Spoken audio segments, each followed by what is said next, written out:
Hey gals, time to talk about wellness. See that picture? That's my dad. He would have been 82 years old yesterday. Check him out when he was a school kid, 1957-58. A lot of people say I look like him. I don't know, maybe. On April 15th, 1989, he passed away from metastatic colon cancer after having been diagnosed just 2 years before. He was only 45 years old when he passed away. This picture was taken 4 months before he died. And from what I understand, he ignored symptoms for several years prior to being officially diagnosed. And what does menopause have to do with all this? You'd be surprised. Colon cancer starts a small growth in the interior lining of the colon wall, called polyps. Usually not a big deal, and very detectable doing a colonoscopy. When those polyps become cancerous, they become more invasive into the lining of the colon wall. Some of the symptoms you might experience: bloating, changes in bowel habits, constipation, diarrhea. You may start to notice blood in your stool. Now, blood in the stool can be caused by other things. Blood in your stool, and a fresh, frank-looking blood, red blood, is something that should concern you and have you contact your doctor.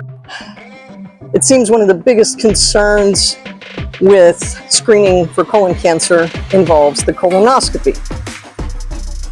Whether it's the process of preparation, whether it's the actual procedure itself, a lot of people seem frightened and scared for various reasons. So depending on your risks, your family history, those sorts of things, there are several different ways to screen for colon cancer. If you're considered low risk, one of the newest things that is happening is Cologuard. Again, who do you think hops in here and decides to mess around with us a little bit more?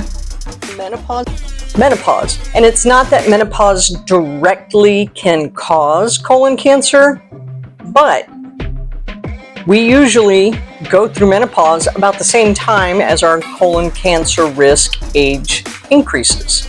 Some studies have shown that hormone replacement therapy may actually reduce the risk of occurrence of colon cancer. If you're thinking about hormone replacement therapy, be sure to talk to your doctor. What else happens with menopause? Yeah, menobelly, weight gain, insulin resistance, hypercholesterolemia, all those kinds of things affect how our body composition is. And folks with higher body composition of fat, especially visceral fat, tend to have a higher risk of developing colon cancer. Good nutrition, exercise, well-being, stress reduction, all these things put together can help reduce your risk of colon cancer. In one study, after chemotherapy, a structured exercise program decreased the risk of recurrence of colon cancer by 25% and decreased the risk of death from colon cancer by more than 1/3.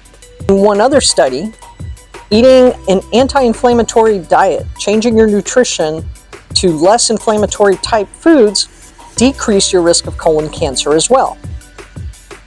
The big thing in all of this, though, is exercise and nutrition help, but they do not replace treatments for colon cancer. Drop your comments, get up, get out, get something.